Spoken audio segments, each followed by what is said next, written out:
Envy started to retake control. In game number 2, they also had an early lead, with the first blood, with the solo kill, but that one was actually only about 3,500 gold before Envy really started to take control. So it looks like Envy are making less mistakes in the early game or being able to clean them up quicker. Yeah, and I mean, that gold spike, though, was only 15 minutes in. Like, that, the gold lead is, like, numerically smaller. This stage of the game, that is still super substantial, and Liquid continues to make mistakes to let Envy in. It's both sides, of course. It's Envy making very good plays to get back in and winning these team fights, and it's Liquid just sort of playing like it's Challenger solo queue, saying, hey, we got some ganks off.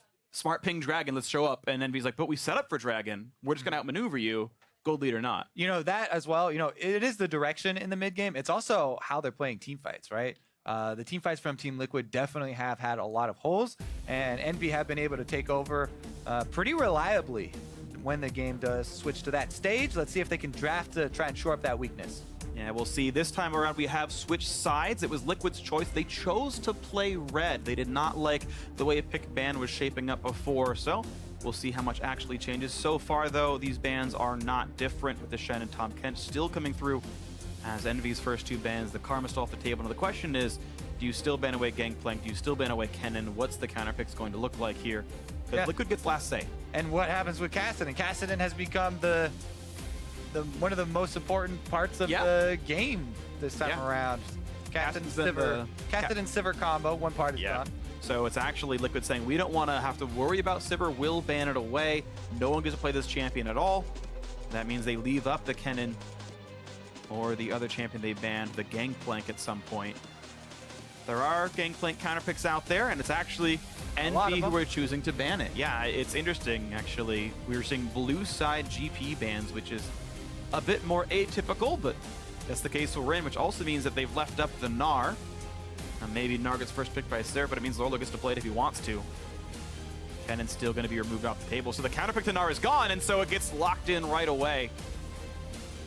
Not sure if Lorlo thought about that coming or not, but so that's the choice. Lorlo does play Rumble as well as Echo and Aurelia. They can go for any of those, try and kill him, but Gnar has been so good in so many different ways.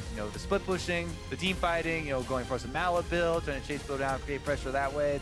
It's a very versatile pick, and I think Envy are very happy with the changes to this draft phase, even though both teams have been choosing red when given the option after game one. So Liquid came into the series thinking the blue side is better for them. They've changed their tune now, and champs like will look a little bit different. We got to figure out what Liquid thinks they can do to turn this one back around, and it's gonna be a couple of things different. Well, the Rek'Sai coming through as an early grab, and this looks like they've just taken away Envy's drafts. The Braum, actually, they're considering very important, and Matt's gonna grab that.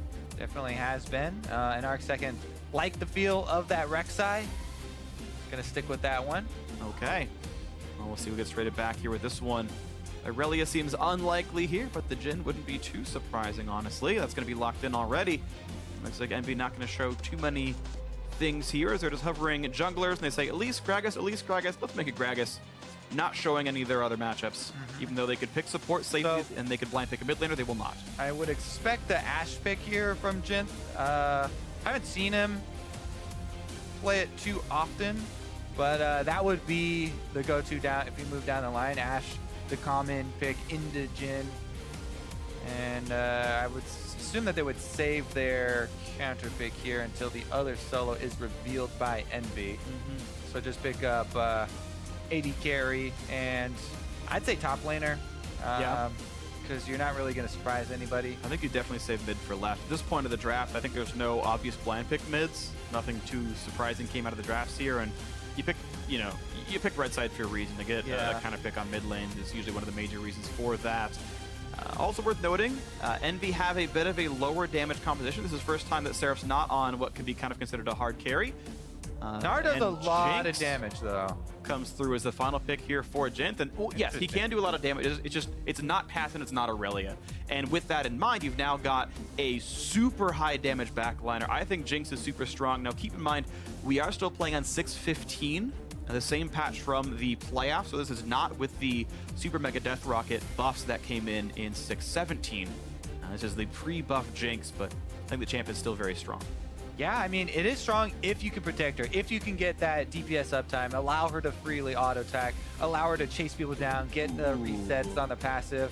However, it's pretty scary to do that because you're playing Jinx into a Gragas Gnar, and now on top of that, you have to worry about Cassiopeia ultimate. Yeah, and the Black Shield to go along with it. I love Morgana into Braum. All his CC is very well telegraphed, and any good player on land should be able to Black Shield an important target before that CC lands. Hako gets the Morgana to make sure people stay alive and stay happy. Your damage question has been completely solved here. You got your flat armor penetration, Jhin, and the Cassiopeia. That right there is enough, not to mention the rest of what Envy are fielding here. Right. So it looks like they have a pretty good setup here running into this team. I'm very curious as to what their mid lane into Cassio can be here. Syndra gonna be the one here, so pickup potential I think is still a bit better for Envy. You've got Dark Bindings, you've got Deadly Flourish, you've got Gragas Flashes and whatnot with the team fight power to back it up, but a Syndra can do the same kind of thing. Both these teams running 2.5 carries, Gnar and Echo both can just snowball off the rails and take games over, but they tend to play tanks and play as a tank in more neutral games, so we'll have to see which way that goes. But otherwise, it's very focused on the mid laners and AD carries here, with the potential that Jinx can honestly 1v5 with the right situation. All right, well, he's going to have Bard shield in front of him with the peeling of Arc Second. The other thing I really do like, you know, the Syndra Jinx backline. Syndra's AoE line stun can get a couple of priority targets in the same thing, and Braum can also zone off another wide area of the team fight. So there's some really good possibilities for jungle corridor fights, you know, for fights leading up to objectives, to try and use the terrain to your advantage when you do have these really long range line stuns and AoE things that they are packing. All right, so we are getting ready to go into the third and what could be final game of this match. This could be the end of the season for Liquid. They need to win this one to pull it back in. So now is the time to put your faith and your hope and your votes behind your teams. Hashtag TL win, hashtag Envy win, cheering in the audience. There's some of the signs saying our Lord and Savior cheering on for Envy's AD carry. And we are on to the rift for game 3. Well, he's looking to deliver on his prophecy of the 3-0 for Envy. Meanwhile, Team Liquid fans looking for that reverse sweep. No strangers to the reverse sweep. They have learned from it being used against them. And maybe they can turn the tables. We'll see what happens. It's actually, I want to bring up actually the Our Lord and Savior sign, because it's actually been the pregame topic of the players every single game. For whatever reason, it's one of my favorite things about LCS is the 5 minutes they're in the lobby before the game starts talking about whatever they consider topical. Sadly, they spell Savior with a U, but that's the Canadian way, I understand. You know, US English doesn't have that, but that's okay. 30 seconds until minions is it okay? I mean, it's I'm not going to hate you for it. I just don't spell it that way. Here we go. Jungle invade for Envy. Arc Second running away. Bodies. I don't know if he... I mean, I guess if Deadly Flourish lands, potentially you get chained down. If he doesn't know Dark Binding could be behind, I think it's... I mean, exactly. It's all about what you are working with, right? They don't have information on who's up there. Envy only had 3 people. They didn't have the Morgana or the Jhin with them, but Arc Second did not know that, so he's playing safer. Phoenix trusting his juking skills to get away from the binding. If he had flashed, he would have lived, but if he had bound, he would have died. But it's a large bit of damage, and that's going to be a whole potion he's missing for the lane phase. Yeah, it's too late to recall and heal, so that is a big deal. Oh, they're going for a delayed invade here on the top side. Flashless Rek'Sai. Seraphim Proxy gonna wait till they pull aggro. And here comes the play. Body slams Arc Second, good damage. The boomerang slowing as well. Here comes the chase, and Arc Second can't get away. The flash chase, and that's gonna be the kill. First blood to Envy's jungler, and now Lorlo gonna fight back what he can, but be careful, he's in a 1v2, and suddenly bit off more than he can chew. That's a not good spot to be in. Echo wished he could rewind this early game and do it all over again. Oh, that is very unlucky for Team Envy. Arc Second, I mean, not for Team Envy, for Team Liquid. I know, we keep expecting Envy to be on red, but no, beautifully, beautifully done. The Envy invade working out. I mean, amazing. They invade with 3 people, get the flash with only a Gragas body slam, and then they go punish that flash right after. This has honestly been something that's more and more common in pro play, is going for those invades on the top side, since junglers have become more and more predictable, starting up there for the Krug buff. The ward, trinket ward that was placed in that 3-man invade, which got the flash also. Ooh, he's got a crit! Matt knew he wouldn't die to it, but it still means a lot of damage. Envy now winning the laning phase, and suddenly it's a game with Envy winning the early game. Exactly. What does the game look like when Team Liquid don't even get the early advantage here? Team Envy making a very good case in the opening moments. But as we were talking about on the starting area there up by the Krugs, that early invade provided so much value for Envy. They got the jungler flash plus the trinket ward down to go punish the flash afterwards. Thunderbolt's triggered. It gets a bit more damage down, and yeah, 900 gold lead for Team Envy bringing into this one. Feels good. Arc second just slowly and painstakingly clearing through his jungle. No longer gets a leash because his top laner has to actually play the laning phase. Also without flash. You know, Lorlo took a beating there. He had to use his teleport early. He had to use his flash early. Lorlo right now is in a very bad spot as well. And he's trying to clean up the minions up by his turret here, as Seraph is backing off and respecting the jungle pressure. Yeah, although weirdly enough, Proxen's jungle has been a little bit slow. He took the first blood and recalled for a Hunter's Potion to have infinite resources while going through the jungle. But he actually hit level 3 a little bit later than Arcsecond did. Now trying to go into the jungle, only for the pink ward though. He could have stolen red if he knew it was there, but playing it quite a bit safer. And Proxen will not really punish much, as Arcsecond takes his first recall and heals back to full, and is honestly not that far behind Proxen. He's down a scuttle or two. There are also changes, you know, you don't get a lot of experience for the pre-minion spawn first bloods anymore. So Right. yeah, that first blood was great for gold, but you talk about experience levels, and that is very important as well. Gragas now, you know, jumping out to level 6 super soon. Yeah, camps are worth so much that like 50 XP you get from the kill is literally a quarter of a camp in terms of value. So not the worst in the world. Arcsecond gonna go ahead and start his blue buff now, and though both junglers are a little bit slow, he's at least on pace somewhat. And Phoenix is going to get a nice 5-minute blue buff here. If Liquid need a way to come back, Phoenix is going to be one of the major actors, and that attack comes through and has a blue buff to try to push through his lane advantage. Right now, though, down 8 minions under Ninja. He's going to get some of those back now. 5 to be exact. Then Those up. 4. Eventually. Ooh, finds Ninja, though. And we do not have the blue on Ninja, though. Proxen did get that for himself. We gotta see how this plays out. And the gold lead's still staying about 900 to 1,000. So far, pretty equivalent. But plus 10 in the bot lane. Lod is doing very well for himself. Keep in mind, a first blood that early is only worth 500, not 600 total gold, because the assist pool goes down. But that still means 400 to 500 gold was gained from the laning phase itself in terms of farming better. He's still looking quite good. See if they can find another play pretty soon. As the wave will push toward Liquid's turret now. Neither jungler really pulled down. Hako doing a good job of harassing there on the Morgana. Also has Ignite for both sides in the bottom lane. So definitely jungler kill pressure down there. Binding actually does land. Pretty good chunk here.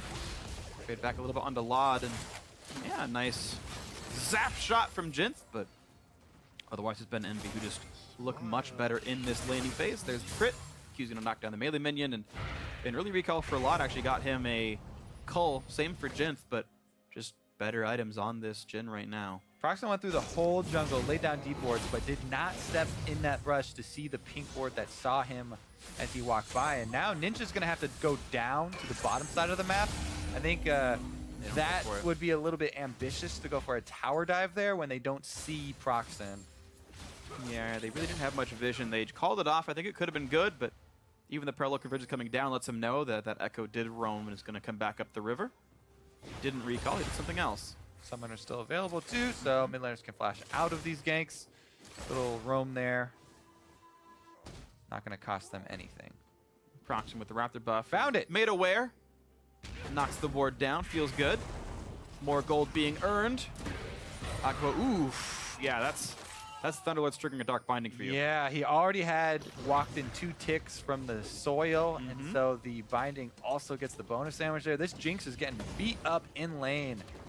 Yeah, Paco is actually going for a pretty greedy build, though. His recall timing ended up being Frostfang and not parts of a Sightstone, so there'll be a bit longer where Envy is going to be wardless down here, and it's going to rely on Black Shield almost exclusively to not get killed off by a gank. So that is a window that Liquid could potentially abuse, knowing it's going to be such a late sight stone. Yeah, not only that, but also jungler here, Arc second, going for the health instead of the early Tiamat. Now, early Tiamat is super duper common now for Rek'Sai to increase the clear speed.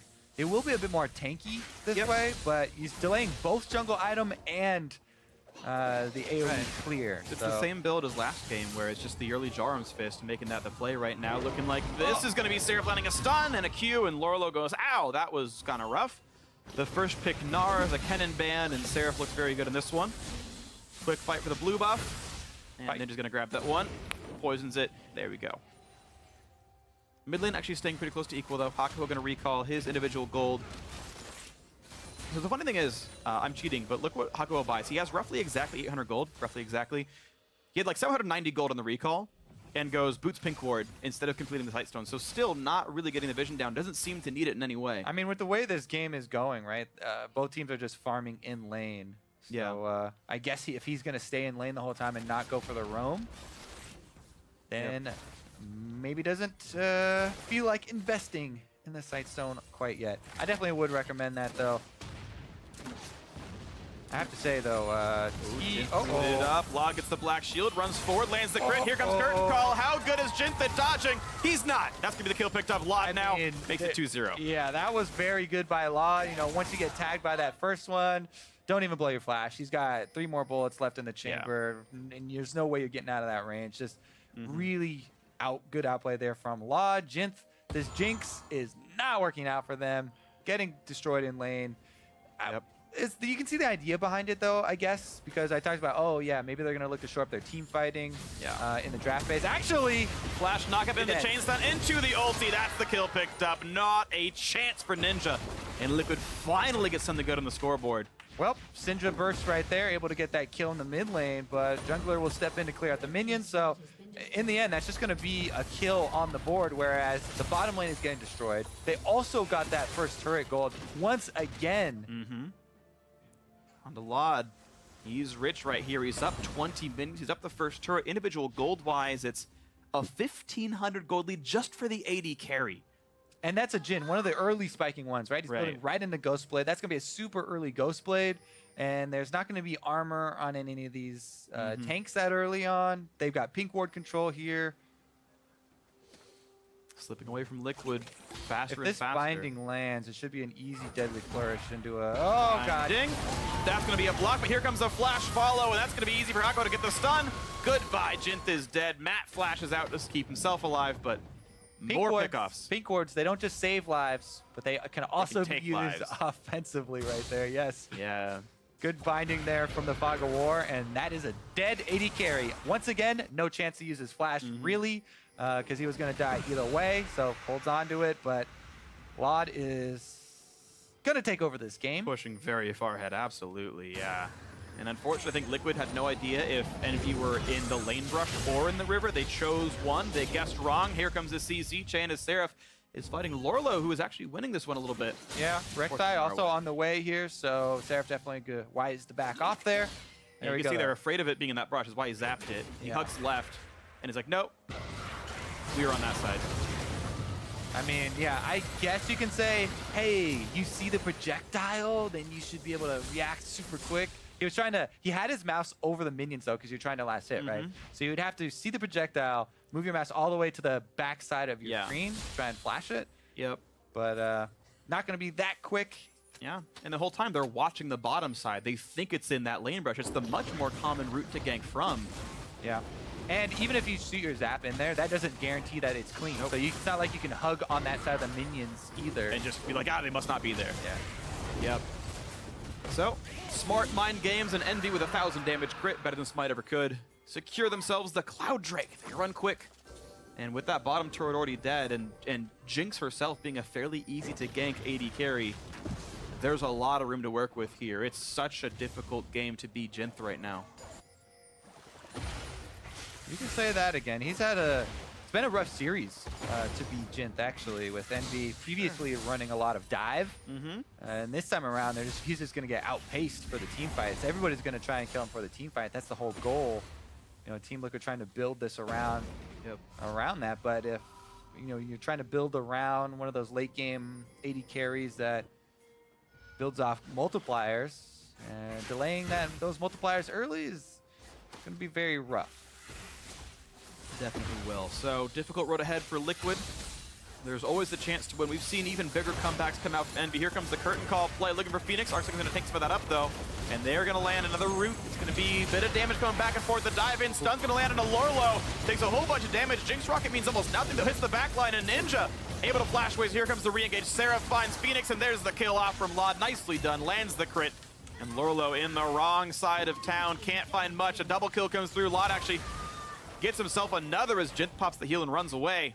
And Lorlo will be the final casualty of this one. Ninja actually is going to survive thanks to his Negatron cloak and more kills for Envy. Yeah, you caution against this Jin taking over the game. It's pretty easy. He roams up to the mid lane. Ninja is very safe because he opens up the ultimate there to the zone for Ninja. They know they can't go all in on him, and they kind of bait it around there. Envy did a good job of drawing Team Liquid in. Teleport comes down from Seraph, and it's a pretty easy cleanup there as they split up Team Liquid and claim kills across the map here. Second turret goes down for Team Envy, and they're not even going to make this one look close. Lorlo TPing Rek'Sai, Void rushed across. But there's a turret still standing. I mean, Proxima gets up here. Proxy's going to flash. Time Winder, bit of damage, doesn't really mean anything, and that's what you burn a teleport cooldown for, was a bit of damage on a Proxy. Now you're giving up some more top lane pressure, right? I Yeah. mean, the top lane's already pushing for That Seraph. turret might die. Yeah. Team Liquid struggling at the moment. There it is, though. Cover fire from Laud, Black Shield from Hakuo, and it's a pretty easy bait there for Ninja. He also is able to dodge and flash away. He gets the heal. Actually, that heal is very important for him to be able to survive. Meanwhile, though, everyone else just gets chased down as Laud is king of the hill here in the mid lane and chases everyone out. You get the final kill there as Lorlo. Ninja knows his limits. He was actually a quarter second away from dying because the phase die was actually cast and almost got the auto attack Lorlo. Not quite though, and he's just fine. Top lane turret actually didn't take too much damage. I thought Seraph was going to get more done on that, but he chose to recall and stay safe. We have new lane assignments now as the Envy dual lane holds the top side for a short amount of time. 95 CS, 15 minutes into the game for the hyper scaling 80 carry. Not a pretty picture. When you have Pickaxe Berserker Greaves for the mid-game team fight, you are not very useful as a champion. It's a very uphill climb. This is almost impossible now. It's getting very, very quickly out of hand for Liquid. All right, so it is dire for Liquid right now, but Envy, things are looking very bright for them. Right? You know, they talked about 3-0ing. It looks very probable that they will come up with that 3-0. Next up in the gauntlet, though, Cloud9. It gets very, very difficult very, very quickly. Cloud9 is looking angry. They just lost the finals. They looked a lot better doing it, though, despite, some games, everybody nitpicking all the mistakes. They got to the finals for a reason. They actually had a hard fight in the finals, and they've made a lot of improvements since the normal season. So that is going to be a very difficult gauntlet opponent to look forward to. Yes, and that's going to be the test, though, is Envy has to finish this series, and they've got 21 hours until that series starts, presuming that they actually win this game here and close the match out, and they've got to be ready. And of course, here's 3 games of their picks shown to the world to let them know what kind of things they're ready to play, what kind of things they're good at. Look at their tendencies, look at their counters, and they've got to get ready for the C9 set. I mean, yeah, I guess they did show the Kassadin. Seraph has been playing a lot of Kassadin solo queue, so technically you could scout it, but Seraph plays, like we said, 20 different champions in the LCS. I mean, go ahead, scout Seraph, see what, I mean, our second plays jungle cho'Gath in solo queue. Doesn't mean that he's going to bring it out in the series, so it's something to be said for watching it on the stage. Yeah, he did show they are willing to play it in the LCS. He's very willing to play a lot of things in the LCS. But yeah, Team Envy, we shall see as they move forward. Liquid gonna have to dig very deep here in this one. 7,000 down.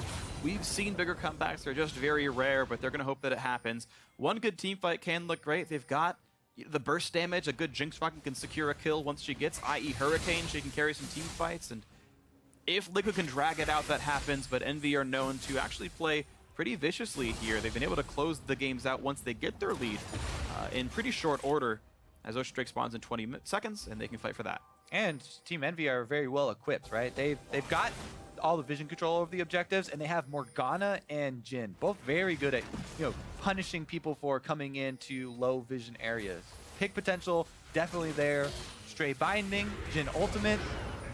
Okay, that one is gonna be on Braum, so he gets to block the deadly flourish. Also, Envy are spread out right now. They're getting top lane priority on the minion shoving as well as bottom lane before moving over to get that Drake.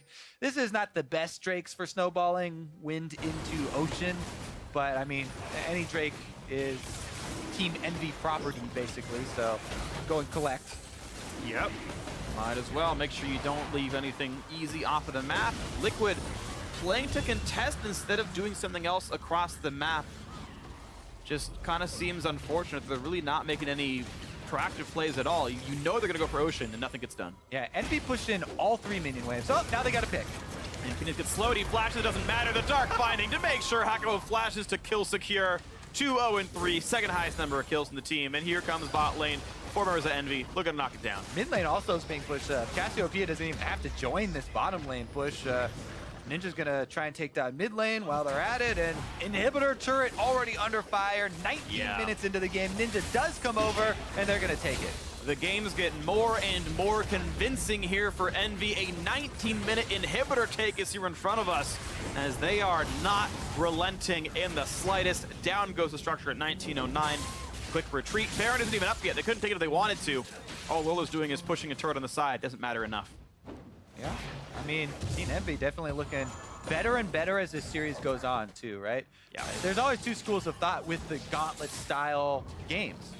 Oh yeah, you have to work your way up through this gauntlet and play 3 best of 5s, but hey, you get some practice while doing it. Some teams last year, Cloud9 was very outspoken. They're like, we learned a lot during the gauntlet. Our gauntlet run actually improved our team play, kept us practice, kept us up to date. Yes, you have to show a lot of stuff. Yes, there are possibilities of burnout, but it does depend on how well you can manage players and stuff like that. There are also pros, Sure, of you course. can work your way up. Your Super Saiyan training doesn't kill you, makes you stronger. Great. Well, we'll see what it looks like here with this one, because Cloud9, of course, watching this series and ready for the next opponent there. Again, as you mentioned, bouncing back from the TSM finals loss. And even then, Immortals watching that one, waiting as the final boss. And we'll see what that looks like over time. Of course, these teams would be scrimming the entire time, but nothing does quite substitute for on-stage experience in front of the lights, in front of the fans, and making sure this game actually counts. 8,000 the lead now as Baron has spawned, and be looking at topside. Looks like there will be a meeting here. I mean, Team Liquid, well, we're already projecting later into the gauntlet. They're 7,000 gold down. That can be changed. Remember game 1 where Envy were able to get that team fight really late in the game? They were 8,000 gold down before they turn around this team fight. They get Baron afterwards. Those things are very rare. But if Team Envy botch a Baron attempt, then Team Liquid might be able to try and turn something around. Team Envy, though, they're not going for that. Clean up all of the outer turrets here. Collect that gold. Let's see what else they can grab. 9,000 now in the lead as they're looking for that top lane inhibitor. As Liquid, they haven't gotten the time to get some real items, and no major completed items still for that Jinx. There comes the Mega Gnar, lands on a few. Already Phoenix gets popped in. Here comes the dive. A great knockback. That's going to be the snipe onto Matt as well. An 800 damage crit from the final shot of Curtain Call. And the middle turret's going to be going down already at the 2 for 0. That Mega Death Rocket did basically nothing. Lorlo flashes to save it. Look for Hakuho. Does get one and ults back. That's at least one traded around, but it's still a 4 versus 3. Liquid have very little to do. Mid lane inhibitor going to be dropping as Proxen chases Lorlo out. A couple more shots from Lotta that will be knocked down. 2 inhibitors are dropped, and Envy are very, very close to securing this series, making it the 3-0, and getting that rematch with C9. And it is important, if you are running through a gauntlet, to have 3-0s, right? You want to cut down on the games. Yes, it is good to be on stage and get a little bit of practice in, but as they said, 5-game best of 5 series, especially if the games are long, are very draining. So this one is kind of calming now for Envy. They're so far ahead right now. They're just cleaning up, going for this tower dive. They actually hit a couple good skill shots there. Seraph doesn't hesitate, goes right in on the Gnar. This one is not going to be a draining series for them, setting them up for the next couple of stages, reducing the overall games that they do have to play. Yep. And Lod going for the famed double Blade of Drakthar build has the same components for another one. I think he might just be ahead of the curve and not realize he's got one already, but... He's probably going to turn that one into an Infinity Edge. And one becomes Maw. Yeah. Yeah. Or you can just sit on... I'm a big fan of sitting on Serrated Dirk. Serrated Dirk is basically what we use to determine the value of armor penetration. So by definition, it is cost efficient. That's how much armor penetration just costs, because that's the component, right? And the thing is, armor pen, the only time armor pen actually goes up is into Yomu. Duskblade and Maw both the same armor pen as the Serrated Dirk in the first place. You can't even upgrade the stat anymore. So if that's the stat you want, then sit on the build that he's sitting on right now. And now the play for the Baron. Arc second Nard into the wall, taking way too much damage. The Bind as well. The Chain CC, and they're actually going to juke away from the Jinx Rocket to make sure nothing happens. Blue team has secured Baron Nashor. That is Team Envy. And Matt is suddenly very much on the wrong side of town. Doesn't dodge a single one of the shots, and that's going to be the shutdown. Ninja gets the kill for himself. 11-2, wearing a Baron buff, looking at a very fast game win now for Envy. Yep. I mean, they've pretty much removed all the small percentage chances of comebacks for Team Liquid. Yeah. Now they're facing 2 inhibitors down, Baroned up, huge gold lead, playmaking from Proxen. Let's see if he can solo Phoenix. Damage onto him, but Jint comes around and says, don't you dare one go my mid laner. It's a 2v1. I'm on his team. Let me send you away. But there's going to be at him. Another, sends a cork at him. Away. There we go. Out he goes. Top inhibitor going to go down. Bot has respawned, but Proxy's working on it right now, and this is everything right now. This is the game-winning push in most situations right now. Envy looking to close out the rest of the base. Liquid needs some kind of a minor miracle to somehow stay alive. Not even win the game, but just stay alive for the next few minutes. Yeah. Team Liquid are looking forward, next split, right? Next spring. They rebuilt their team. They're trying out these different subs, trying to figure out which parts work for the team, because they are doing some restructuring. Yeah, we'll see. Got to figure out what they're actually going to play with. Do they keep Jint? Are they trying out more people? Of course, their subs have been locked for over a month right now. So at this point, this is just what they've had to work with after their recent changes of Dardoch and Fabi leaving the roster. And, well, it's time for Envy to move on to tomorrow's match at this point. Run it down mid, double super minions, every single lane. Baron buff still on for 2 minutes. Huge gold lead, everything they need to close this one out. Definitely true. Ocean Drake not going to draw anyone away, no matter how tempting. It is not worth the time. Your opponents gain golden XP while you're not pushing, as they're just grabbing the minion waves themselves. So close it out. That's the name of the game here for Envy. They've got the team ready to go. The binding lands in a fuse, but a great stun turns it back around. Still doesn't matter. They blow up the mid laner. The game-winning team fight, the match-winning team fight is here. Ninja fighting off with Matt. The stun from Lorlo just means nothing. Petrifying gaze to knock them all down. That's 3 already for Envy. Arc second to the side, fighting Proxen. Jungle on jungle fight, but it just doesn't mean nearly enough. Black Shield is in.